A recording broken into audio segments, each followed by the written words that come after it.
Welcome to the Gods of Tomorrow podcast, where we discuss religious deconstruction, secular humanism, political activism, and epistemology. Together, we explore how to solve human problems with human solutions. We deconstruct, we activate, and then most importantly, we live our fucking lives.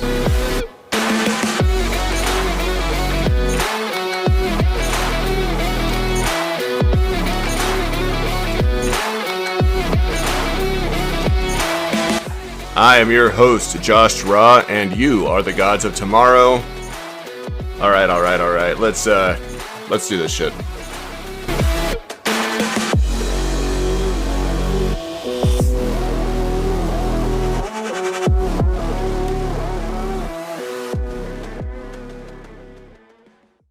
Welcome back, everybody, to the Gods of Tomorrow. This is episode 17. I'm your host, Josh Raw, and you can call me Josh. Today, we're going to bring in another guest to an interview. You guys probably recognize her as Kristi Burke, but before I bring her in, I hope that you guys will indulge me here just for a short monologue. I know we're going to be talking about morality today and belief systems, and so I just want to give a little bit of background about beliefs. Now, for most of us, we don't think about our beliefs really deeply and think about where these come from. But they are powerful and necessary things. They're things that govern our societies, our day-to-day lives, our aspirations, our relationships, and they're usually introduced to us at an early stage in our environment, typically from our parents. And research tells us that these beliefs are typically formed by the age of 7. Another interesting thing about beliefs is that they're rooted, if you will, in our frontal lobe. And this is where our religious beliefs are primarily stored, which is what tells us that religion is uniquely human because it's in this most developed part of our brain that we don't see in other animals within the animal kingdom. So I'm not sure if you guys are aware of that or not, but we do know, and I know this because I've done a lot of research on it, that beliefs also change over time. They develop, they are impacted by our experiences, by new information, and they adjust. So it always strikes me as strange when atheists are told, especially atheists that have moved out of Christianity or another belief system, that, well, you never truly believed. Oh, that's not entirely true. There was a belief. It was impacted by new information, and it changed. And oftentimes that root of belief is still there, but there's now overgrowth. There's additional ideas that have been built on top of it that have challenged it and that has allowed it to grow. Now, every few years, this is what research has told us, every few years, our worldview is based on this new information and this experience that we encounter during that time frame, and that's what impacts it. So if you spend all of your time in a dark, closed room listening to the same record playing over and over again, that change is going to be rather insignificant. But for those that challenge themselves to go out and have new experiences, to challenge their own biases, to not fall into ethnocentric behavior, this can really be life-altering. And you can see that their beliefs can really be impacted. Those that have been following my podcast for a while probably know that I give myself a personality test every 3 years. 300 questions. Looking at my own belief systems. I've done this since the age of 18, and I have seen a steady shift in all of my beliefs on a continuum where I've become more masculine, more hardened in my beliefs, have picked up new ideas about pacifism, where my dogmatism has reduced by watching how I have engaged with the world and how that's impacted the way that I think about it. Now, one more brief piece here that I want to share with you before we bring in our guest is that we know also that most people that leave their faith leave before the age of 24, or at least start to question it by the age of 24, and it falls away. And according to Pew Research, whether we're seeing Catholics going to Protestants, Protestants jumping into another Protestant group, or either going to an unaffiliated group or accepting atheism as their belief, this is due specifically to religious and moral beliefs. So, fascinating stuff, and I think hopefully a good introduction here as we bring in Kristi Burke. So excited to have you here, Kristi, and talking about your own journey and the challenges you've had to your belief system. Welcome. Hi, I'm excited to be here. This is really cool. I really love what you just said about beliefs and how much they impact our everyday lives, the things we do, our worldviews, the way we interact with others, how we vote, all of those things. And it's funny because in our conversations, we have a lot of conversations with atheists, theists, and a lot of people don't really understand why we pick apart beliefs. They think that beliefs are like this kind of protected thing, within each individual, and we're not supposed to criticize or talk about it. And I think that that's very dangerous, because the fact that beliefs impact who we are, how we interact, and the things that we do. And so I think it's very important that we talk about beliefs, and that we, kind of unpack them and are willing to get together to actually discuss them and critique them if need be, because beliefs can be dangerous. Yeah, absolutely. They need that analyzation, and they need to be tested against other people to see what truth is held in them. When you realize that so many of them are kind of implanted into the mind so early on, that they become, I'm trying to remember the exact language that they utilize for this in research, but they're core beliefs that people essentially have defensive mechanisms against to keep themselves safe, and don't allow others to challenge, because it's going to threaten their worldview. I've had long conversations with people on TikTok on the other side of the fence that are like, no, you can't challenge that. You can't talk about that. You can't speak about that. And it comes off as being ethnocentric. It comes off as being very dangerous, where my way is the only right way. Anyone who thinks different than me is dangerous. Yeah, I mean, I think every person should be willing to have every belief that they have challenged, and you should be willing to stand up to, the critique. And if your belief stands, if you feel that, the critique isn't, enough to actually make you step off that platform, then okay, at the end of the day, then you hold your belief stronger than you did before. Right? So why not be open to having your beliefs challenged, and then see what happens from there? Now, I know we're going to dive more into this, because I think there's so much for us to be said around our beliefs, how our morality is formed. But for those that don't know your story, and I know your story fairly well, and it's very interesting to me how much our stories parallel. I think our stories parallel a lot. I think the way that we approach information, the way we share information, oftentimes has a similar feel to it, and people probably recognize that, especially on TikTok. But if you wouldn't mind, tell a little bit about your story in the church, growing up early on, being there, being baptized, and what challenged you to start moving away from that and questioning everything. Yeah. All right, so you guys got a few hours? No, I'm just kidding. I was raised in the church.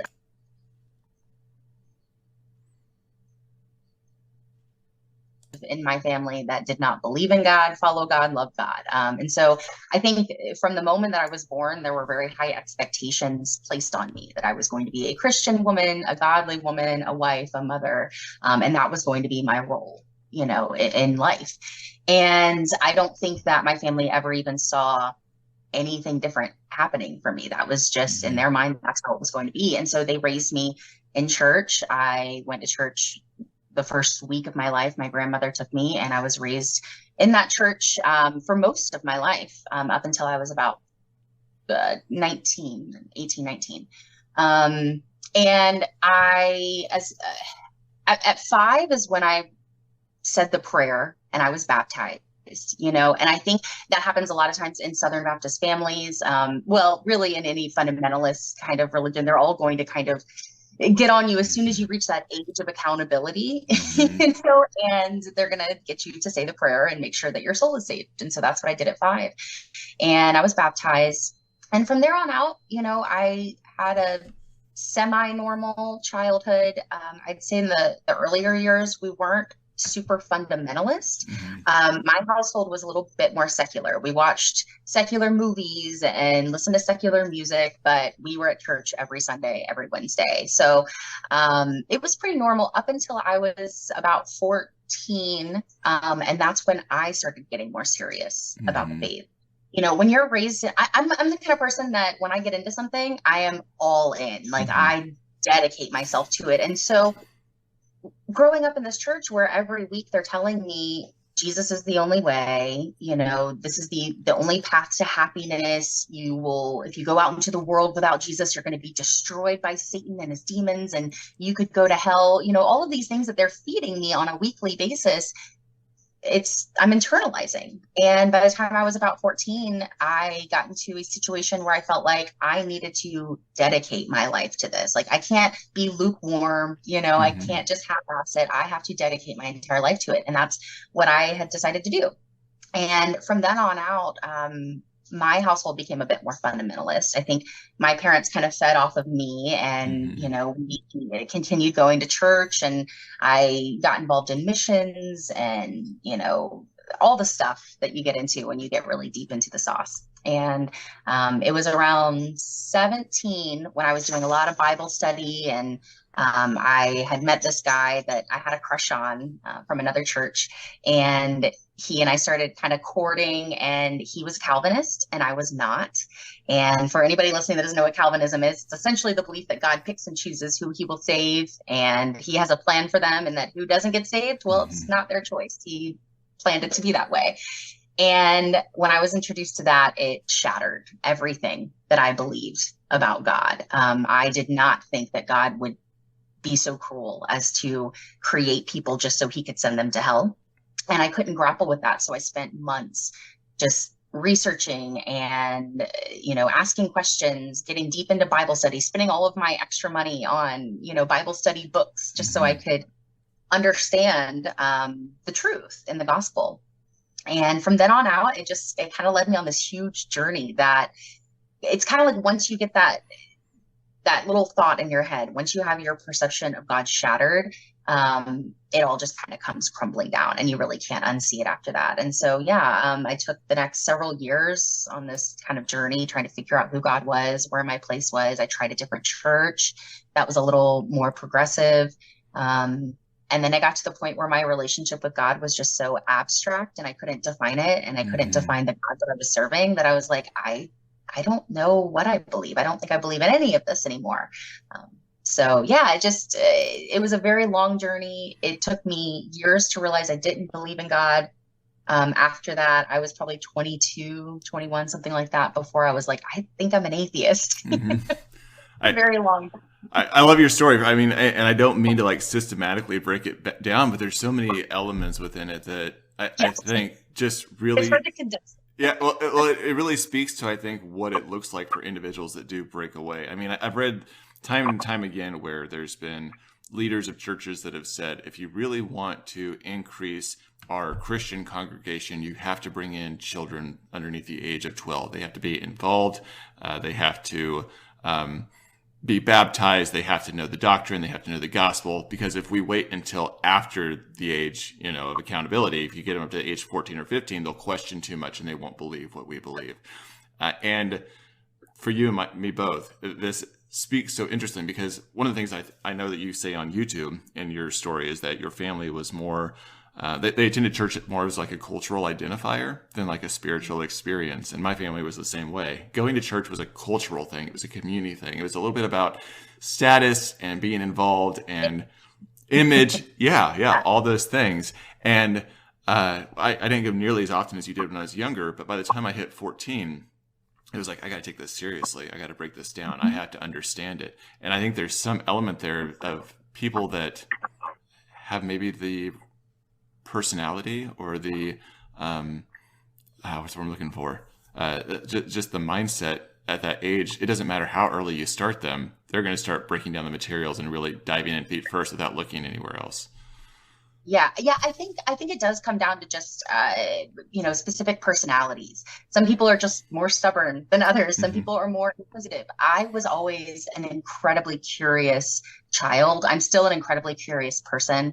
My husband always jokes, curiosity killed the Kristi, because I am just so curious. I remember being a kid. And I would always ask why. I was always like, why? Like to everything, to household rules that didn't make sense to me, or to things we were learning about in church. I just wanted to know why. And a lot of times I think my family saw that as me being rebellious, or, brash. I got called a lot. But for me, it was just, I really want to know the answers. Like, I don't get this thing, and I want to dig deeper into it. And I want to understand it. And I think that when it came to the church stuff and, going to youth group every week and then teaching me all these things, and with such confidence and kind of drilling it in, like, this is the one way, this is the truth. To me, I'm like, well, if this is the one way and this is the truth, then I need to give it my all. I need to do that. It's important.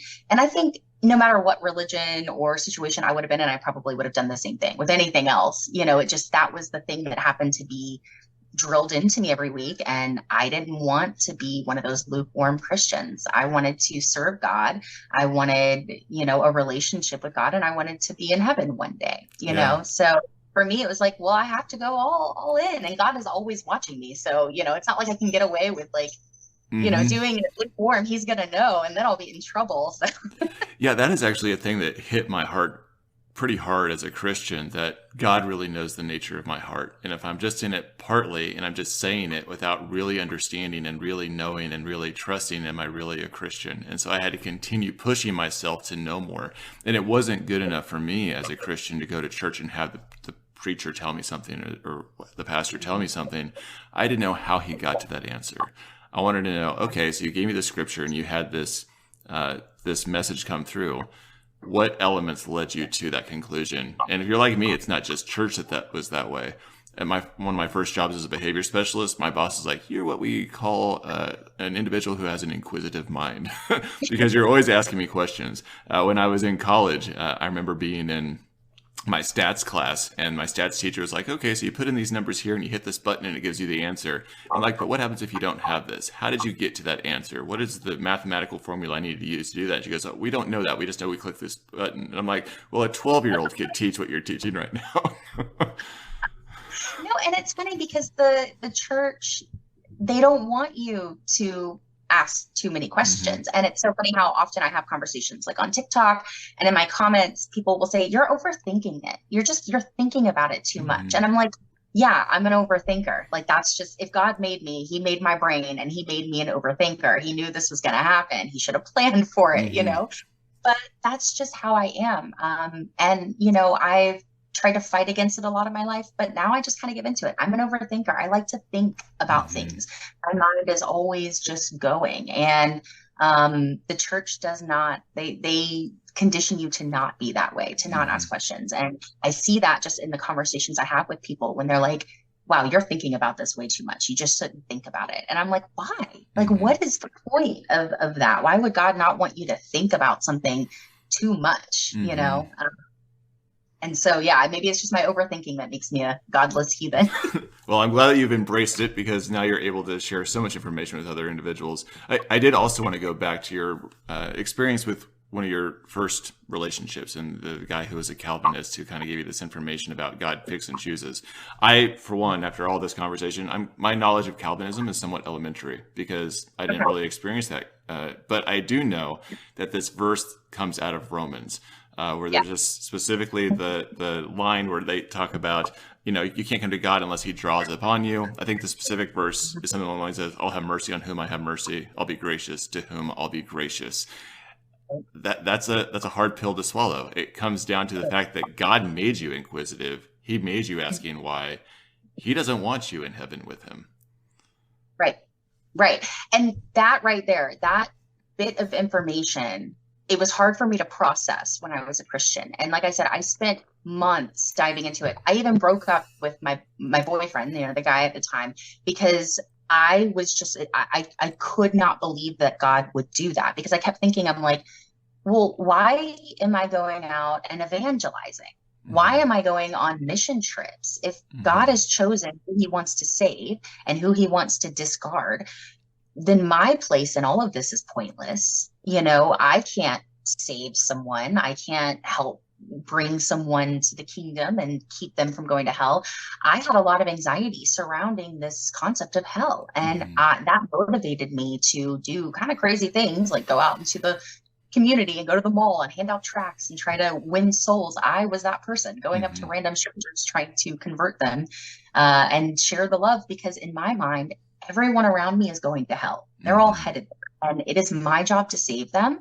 And that's a big responsibility. And so I got to this point when he had introduced this concept of Calvinism and God choosing who he wants to save. And I thought, that does not sound like the God that I serve. It Yeah. doesn't sound fair. And it makes me feel like what I'm doing is pointless. Yeah, you, And you so, have the faith that Paul talks about. You're doing the works that James is talking about, and the relationship is one way. Exactly. And so, and I prayed and I studied and I did everything I could because I was like trying to hold on. I went out and got a tattoo, of a Bible verse because I was just desperately Mm-hmm. trying to cling to this, to God, because I was terrified of losing God and doing the wrong thing and believing the wrong way. And it really did send me into like a faith crisis. Mm-hmm. And the number one thing that happened to me was just breaking down this idea of who God was. And I had to get to a point where I had to say, okay, do I believe in this God because people told me to, because my parents or my pastor, or do I believe in him because I've had a relationship with him? Because, Mm-hmm. this is what I believe about him. And so I had to discover what I believed about him. And the more I read, the more I sought, the more questions I asked, the more this character of God broke down. And I didn't even need the verse in Romans to tell me that this God is a puppet master. Now I Mm-hmm. realize, oh, God is all powerful. God is all knowing. He knows the future. He forms every person in their womb before, they're born. And so with all that information, just deduction, all you have to do Mm-hmm. is like just deduce that this God is pretty much just kind of created his own little world, and he's Mm-hmm. making plans and doing what he wants and tossing some people in hell, and he doesn't care. And that's not a good, loving father. It's not a God I want to serve. And Mm-hmm. that really is what kind of sent me on this like long journey trying to find God, and then essentially just losing all belief that that God exists. Yeah, I know you're probably familiar with many of the verses in the Bible where God's, hardening Pharaoh's heart, or where he's, Mhm. hardening Pontius Pilate's heart, or when, even the Pharaoh decides that he's going to do the actions that Moses is asking, but God doesn't allow him to do those actions, which then leads to, the killing of babies all the way across his city, across his lands. So loving. Was there ever like a time period where you're like, am I the Pharaoh? Like it. Yeah, I mean, I did get to that point where I was like, well, if I am going to hell, if I am going down that road, it's because God put me there, like Hmm. intentionally. He wanted me to go down that road, and there's nothing I can do to save myself. Hmm. Like there's absolutely nothing I can do. I can't beg, I can't plead, I can't ask for salvation. If God decided that I'm not going to be saved and I have to go to hell, then that is my fate. And I'm stuck there. And Hmm. that's like, that terrified me. I mean, even just thinking about it now, about like that place, that mindset that I was in, Hmm. it gave me so much anxiety. It made me sick Hmm. just thinking about being a pawn of God's and not being in control of my own fate. Yeah. Because when you aren't a Calvinist and you believe that all you have to do to be saved is believe, well, now you are in control of your own fate. You have Hmm. that control. That control was taken from me. And now suddenly I don't, I, am I even like the words I speak, are they even mine? Hmm. It really got to that point and it made me very uncomfortable with that idea of God. And I definitely did think like there was a point after, kind of later down my journey when I started realizing I might be an atheist, but I still had fears of hell, I was kind of Hmm. grappling, and I thought, if I'm going to hell, there's nothing I can do about it. And I'm just, that's it, that's Yeah. it, So, and then eventually you're just kind of like, I don't think any of that makes sense, actually. hmm I say what you guys are hearing right now is an existential crisis that a lot of atheists have gone through as they left Christianity and trying to figure out where they stand in the whole. But you're right. I mean, it makes you feel powerless. It's like It does. the entire thing of free will is an illusion. It doesn't really exist. There's nothing that you can do about it. And I know now when I look back, because I have people that tell me you didn't really believe, you weren't really a Christian. Like you just weren't that individual that God would want. I was like, there's no way. Like, I can't even fathom that. I was at the pulpit. I was preaching. I was there 3 or 4 times a week. I was going out and prophesizing and bringing people into the church.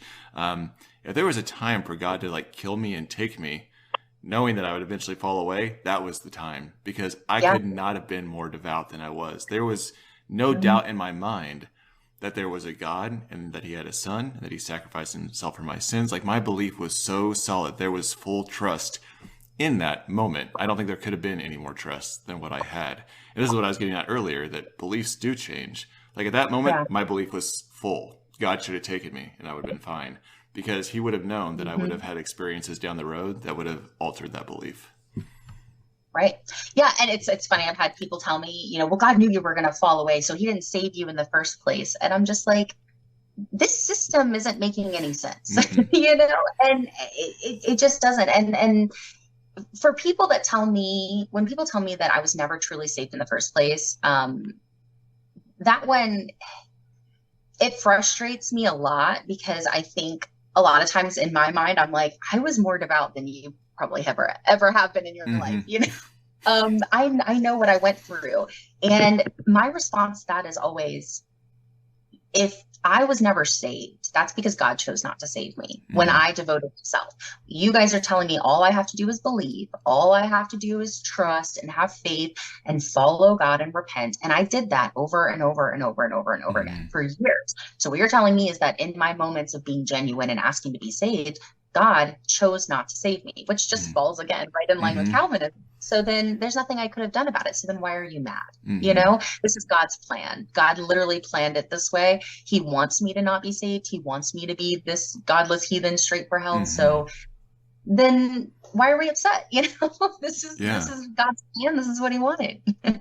So I don't want to steer us too far off, because I think this probably falls right in line with it. But I know you talk a lot about the relationship with God and the relationship with Jesus. And now, from this perspective, you oftentimes will attack this idea as like, you can't have a relationship with somebody that doesn't exist.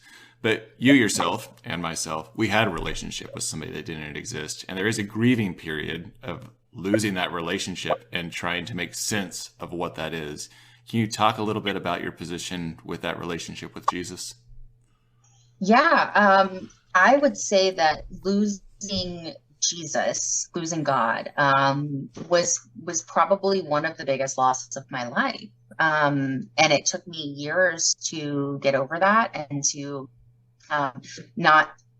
I was angry for a very long time. I think I'm still kind of angry, actually. Like, I don't think I Mm-hmm. stopped being angry, and I think that anger, it comes from a place of hurt, of grief, because for a large chunk of my life, I had this security, of this loving Father God that was always there, always protecting me, always guiding me. And for me, just a little bit of background, my biological father was an addict. Mm-hmm. He was only in my life for the first few years of my life, and then he was no longer active in my life. And so for me, when I was introduced to this concept of like a loving father, that really struck me, because I'm like, well, now I have this father that will never leave me. He'll never forsake me. He's always there. He always loves me, always forgives me. And then getting to a point where I have developed this kind of fake relationship with him, this relationship in my mind. And then suddenly I'm like, I don't think he's real. Mm-hmm. That's world shattering. It's Mm-hmm. absolutely world shattering. And it's enough to make somebody go crazy. I mean, I everybody has their own journey in deconstruction. Some people find it easier than others, but I know Mm-hmm. with me and with a lot of other people, losing God was the hardest part.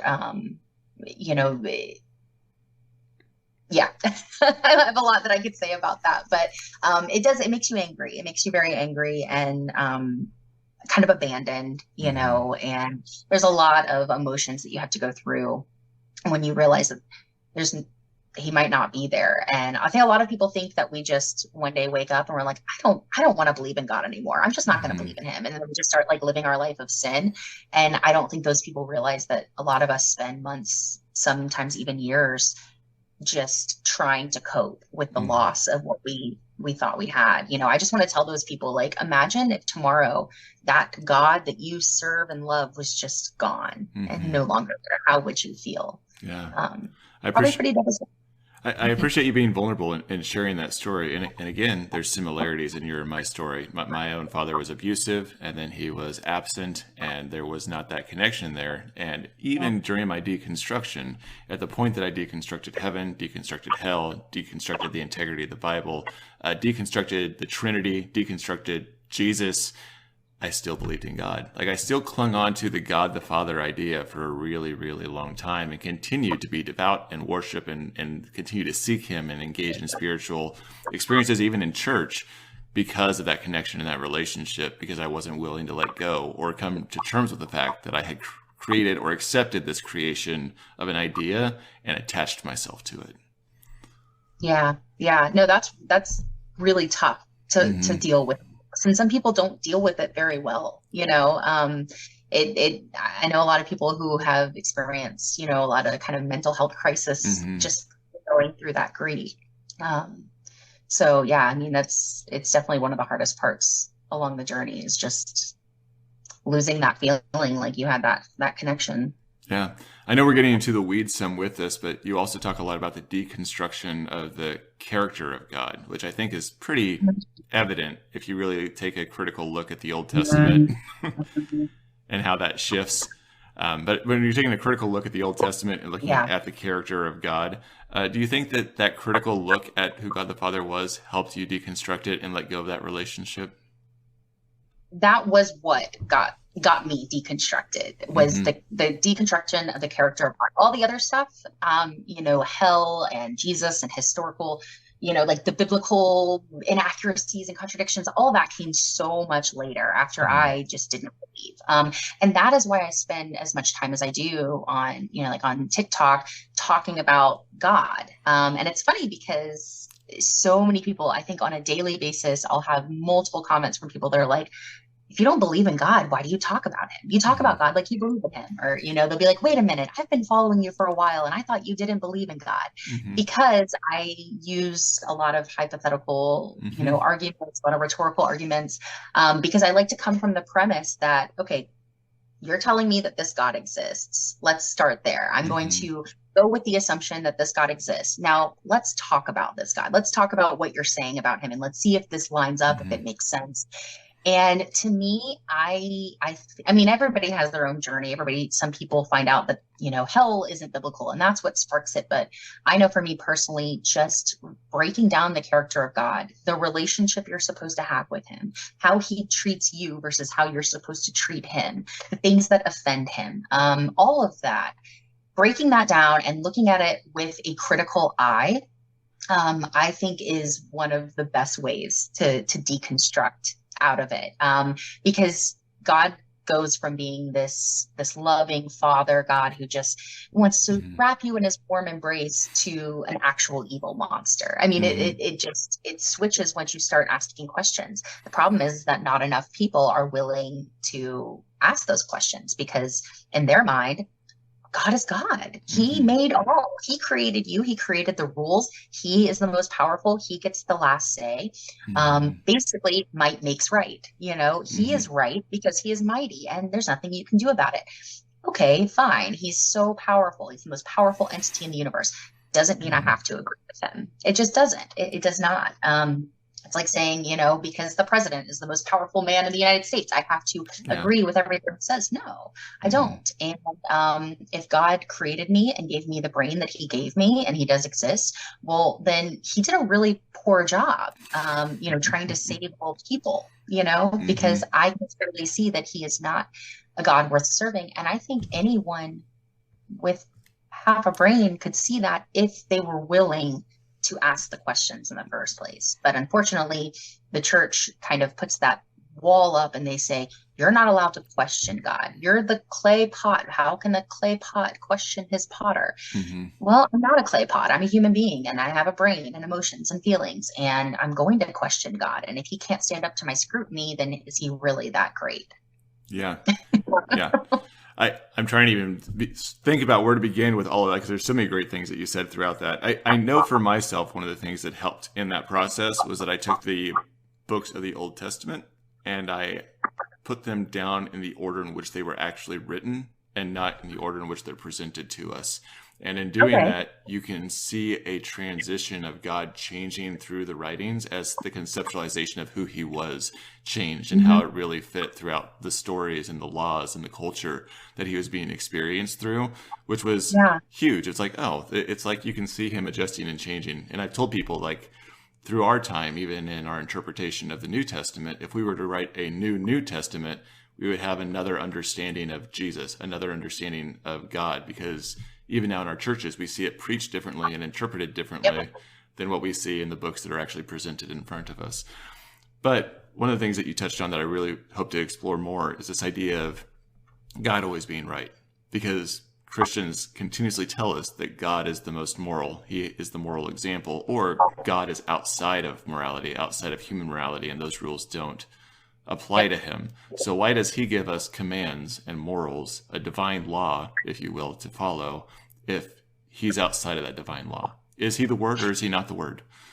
Yeah, I mean, to me, that's so nonsensical. I always say, like, they always say, like, well, God is so much greater than us. He's so good that he's outside of our, our understanding, our morality. But it's like, if God is so much greater and better, why is he going backwards? Why do we have a God who is murdering millions of people? Why do we have a God who's drowning people, killing babies? And what they're doing is they're redefining morality for God. They're special pleading for God. They're basically saying morality for us is like doing what God wants, but morality for God is doing whatever God wants. And it doesn't matter what God wants to do. It's right. It's always right.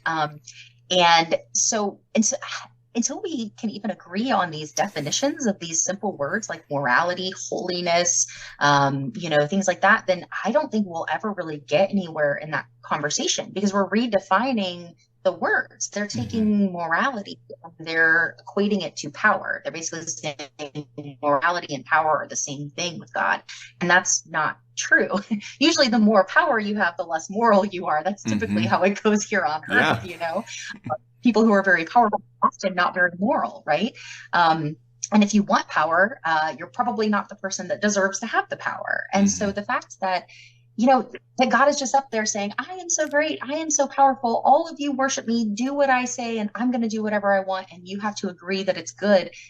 That to me does not equate to moral or good or holy or righteous. That doesn't work in my brain. And I always compare it to a human being. If a human being acted the way God acts, think about the kindest person, the most compassionate, nicest person, never done any harm, wouldn't harm a fly.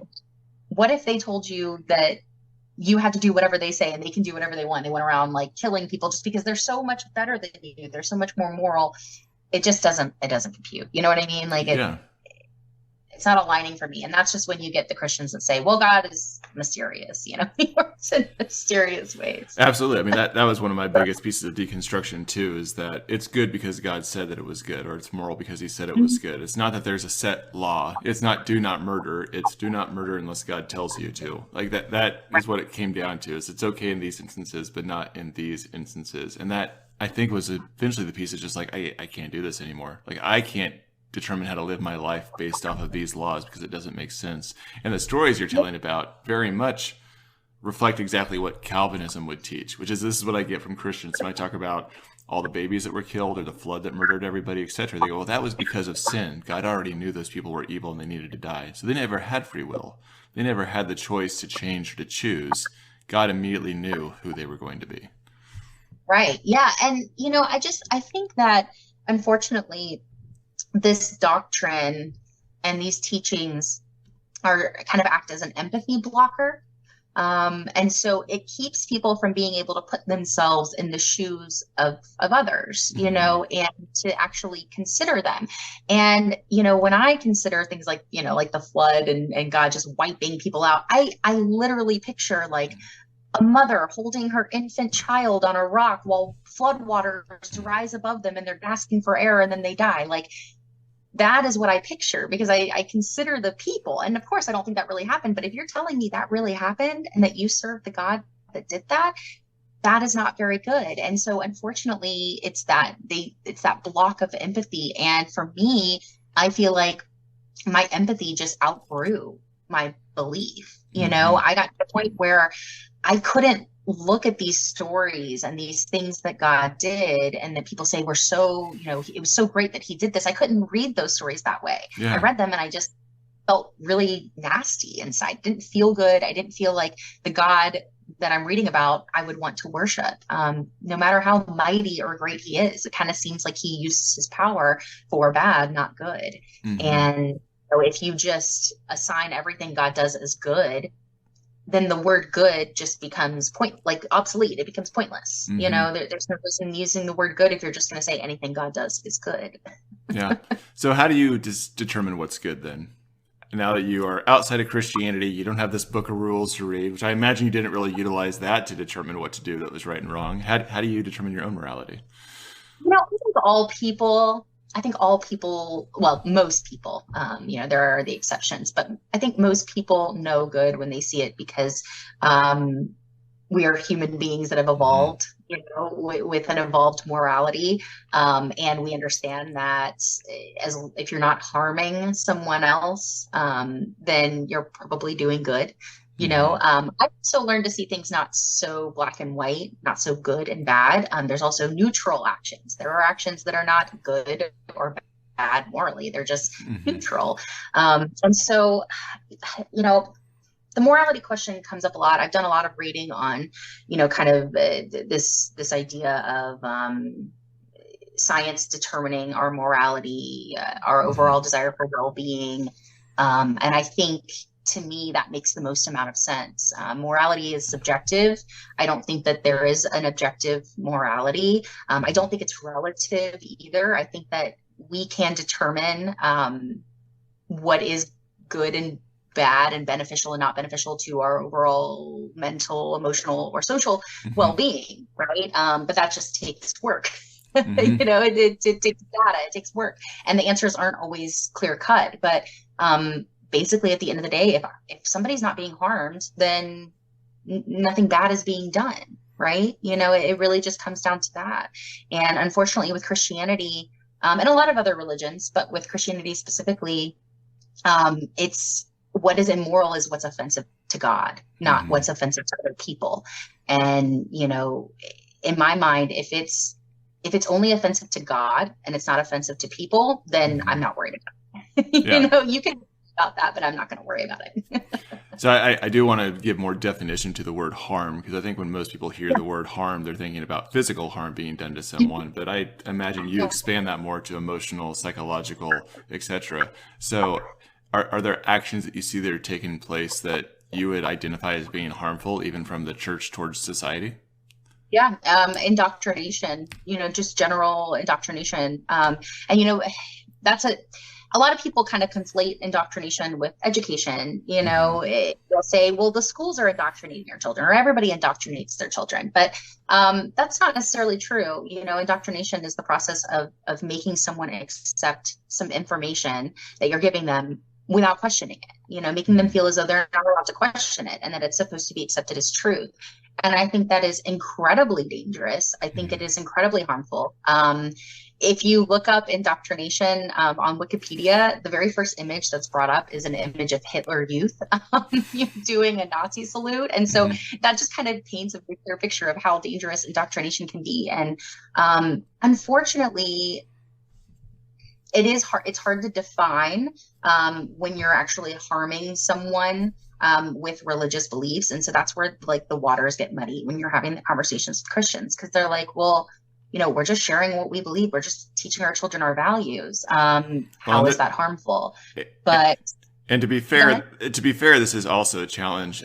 Folks know I'm a licensed social worker. I've worked in child welfare now for almost 20 years, and it's also a challenge in that realm too to really identify what psychological and even in some cases emotional abuse looks like. This is why our statistics show that physical abuse and sexual abuse are some of the most frequent things we see in terms of harm towards others or towards children, because the determining factors for psychological and emotional are so subjective that it's really hard to put it on a criteria and just check mark it and say, oh yeah, this was psychological abuse.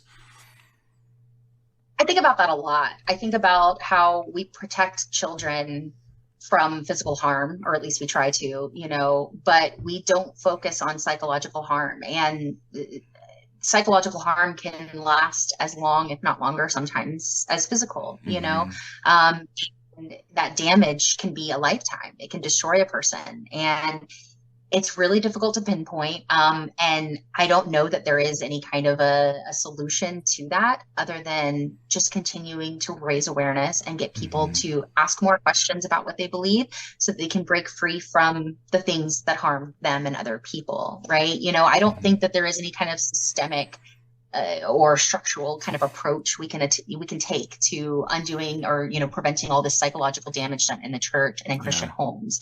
But I think if we continue to have these conversations, we continue to raise awareness, we get people to ask the right questions, then you'll see a lot less people falling into these belief traps, a lot more people thinking for themselves, and you'll see just that dwindling down of, church attendance and therefore church indoctrination. If that makes sense. Yeah, it does. I mean, for me, this will get a lot of heat. I don't know that anyone from the far right ever listens to my podcast, but it'll get a lot of heat that I think that fear is, or the indictment of fear in those situations is a determining factor. At the point that you are coercing anyone, especially a child, to believe something on the threat of eternal damnation, that's probably psychological abuse.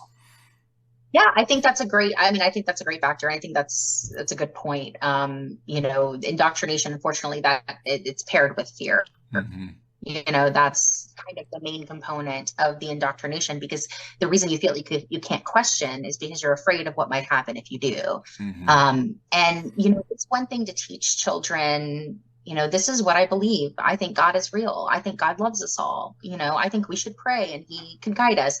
That's probably not bad. It's not going to harm a child. Maybe a child who has like some kind of a severe OCD or anxiety that might kind of get to them, which is why nothing is blanket for anyone. But once you get to the point where it's like, you have to believe this or else God will be mad, or else you will go to hell, or, anything like that. That is when I think it gets into very dangerous territory. And it's so weird because fear is the main kind of component of that indoctrination. And that is what's most used to keep people, controlled in line. But the Bible itself says that in perfect love, fear is not found. The perfect love with God, there is no fear. And so it is very interesting to see how fear is the main tool used to get people to have this faith, to be in this perfect love, that fear is not supposed to be found. So we only have like 10 minutes left, and I really wanted to talk about this because even though you only share this in a couple of videos on TikTok, I don't hear that you're given an opportunity to speak about it very often. And that's your own path to spirituality now, or how you explore your own spirituality in some way. And this kind of goes back to what I was saying when we started this podcast, is that we have these neuronal connections between dendrites, this path that is created for belief systems that are there in our frontal cortex. And we may not hold that same belief anymore, but we build on top of it and continue to find connection. In fact, one of the things that they found in these research studies is that people who believed in God as a young child, even after they've rejected God, will still be more susceptible to believing in other types of fantastical ideas and connecting to them to find meaning in their life. Now, I'm not suggesting that you believe in unicorns and leprechauns and that type of thing, but I do imagine that you have found some sort of spiritual expression to find connection and meaning in life, if you wouldn't mind talking about that. Yes, I would love to. When I first left Christianity and I realized I was an atheist and no longer believed, I instantly felt like I had to cling to a spiritual practice or belief. And I think the most common one, probably not unique to me, I'm sure a lot of ex-Christians do the same thing. I kind of deviated to New Age spirituality. So I started reading all about crystals and chakras and auras, and I was interested in witchcraft. And I kind of,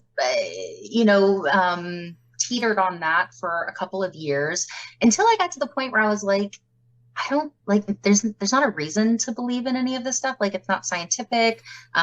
This is all kind of like woo, why do I believe in this? And I kind of got back to that same point where I was like, wait, why do I believe this? Let me look into the science behind this. And that's when I became a little more analytical. And over time, I kind of dropped those spiritual beliefs. And I think that I became very skeptical and skeptical, almost as like a defense mechanism, because I think I realized that I had fallen into so many false beliefs before, and I had like kind of dedicated myself to things that weren't true in the past.